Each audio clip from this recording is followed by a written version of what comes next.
तो प्रश्न ये उठता है कि ये प्रज्ञानंद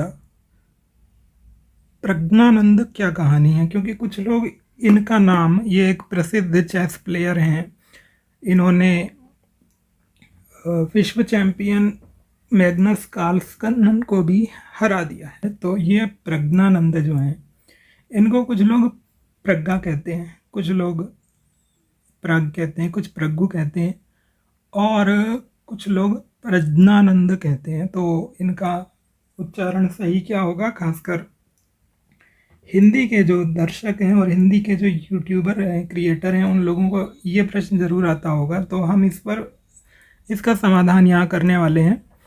तो देखिए, प्रज्ञानंद जो है, इनका जो विशुद्ध नाम है ये तो प्रज्ञानंद ही है, यानी कि ज्ञ से ज्ञानी वाला जो होता है, ज्ञ का उच्चारण जो है, शुद्ध उच्चारण जो संस्कृत में होता है वो ज्ञ होता है, ज और न, आधा ज और न। तो ये प्रज्ञानंद हैं और इनका जो लोकल उच्चारण है, यानी कि जहाँ इन्होंने जन्म लिया तमिलनाडु में, वहाँ उसका उच्चारण कैसे होगा? तो इनका जो नेटिव उच्चारण है तमिल के अनुसार वो प्रज्ञानंद है, क्योंकि जिस तरह से हम लोग हिंदी वाले जो हैं वो ज्ञ का उच्चारण ज्ञ करते हैं, वो एक अशुद्ध उच्चारण है लेकिन परंपरा अनुसार ही है ये।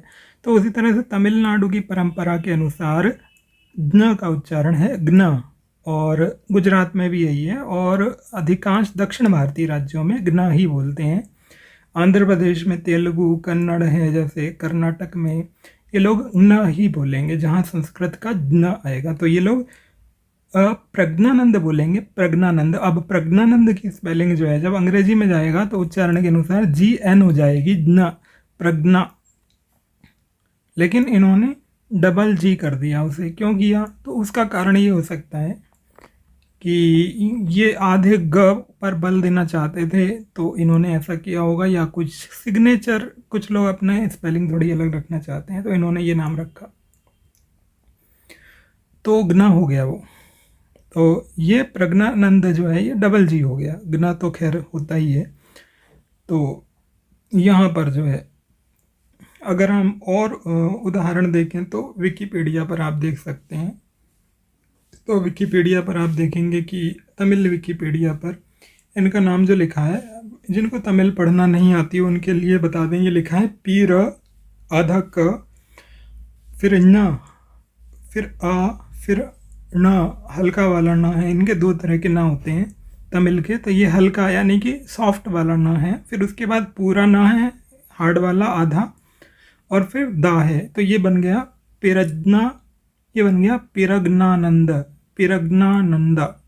तो पिरग्नानंद, पिरग्नानंद ये जो बना है, इसका उच्चारण ये करेंगे प्रज्ञानंद, इसका उच्चारण ये करेंगे प्रज्ञानंद। और अन्य उदाहरण देख लेते हैं हम। यहाँ प्रज्ञा लिख देते हैं सफिक्स, ये प्रीफिक्स, हम यहाँ प्रीफिक्स प्रज्ञा लिख रहे हैं तमिल विकिपीडिया पर। तो हमें क्या दिख रहा है? प्रज्ञा सिंह, एक तो ये लेख हो गया ऊपर, दूसरा लेख है प्रज्ञा सुंदरी, ये दूसरा लेख है। ये सजेशन जो आ रहे हैं, पिरग्नई, पिरग्नई जो है ये तीसरा लेख है। ये असल में प्रज्ञा को ही, जब संस्कृत के शब्द को तमिल में बोलेंगे तो ये इस तरह से बोलेंगे। फिर आता है पिरग्या किरी, किरी है या हिरी है, क्योंकि क को ये लोग ह भी बोलते हैं जब बीच में आता है। फिर है पिरज्ञान, और फिर आ रहा है र पिरज्ञानंदा। तो ये हम देख रहे हैं कि निश्चित रूप से प्रज्ञ को ये ज्ञ बोल रहे हैं, लेकिन कहीं कहीं ज्ञ भी हो रहा है, आधा क और य, और कहीं कहीं पर आधा क और ञ हो रहा है। लेकिन मूल शब्द जो है, ये जो आप तीसरा सजेशन देख रहे हैं पिरज्ञई, इसमें निश्चित रूप से ग के बाद ञ आ रहा है, और ये इनका स्टैंडर्ड फॉर्म है लिखने का। तो इस तरह से ये हमारा निश्चय हो जाता है, ये हमारा विनिश्चय हो जाता है कि प्रज्ञानंद जो है वो अगर हिंदी में बोला जाएगा तो इसे प्रज्ञानंद ही बोला जाएगा, प्रज्ञानंद, ठीक है। और जब इसे संस्कृत में बोला जाएगा तो प्रज्ञानंद बोला जाएगा, और तमिल में प्रज्ञानंद बोला जाएगा। और इनके स्वयं के नाम की स्पेलिंग जो इनके इच्छा अनुसार है वो प्रज्ञानंद ही बोला जाएगा। क्योंकि ये भी एक रूल होता है कि जिसका नाम है उसके नेटिव रूप या उसके स्वयं की इच्छा के अनुसार जो स्पेलिंग होगी वो स्टैंडर्ड फॉर्म कहलाएगी। तो इनका नाम जो है ये, अगर हम संक्षेप में लिखेंगे तो PRA या PRA ये हम इसको लिख सकते हैं। तो इसके अनुसार आप इनके पेट नेम, निक नेम बना सकते हैं। और बहुत ही अच्छे प्लेयर हैं। नाम में क्या रखा है भी कुछ लोग कह सकते हैं, किंतु उन्होंने जो नाम रखा है उसमें उनके अनुसार तो कुछ रखा ही होगा। तो बहुत बहुत धन्यवाद आपका इसे सुनने के लिए।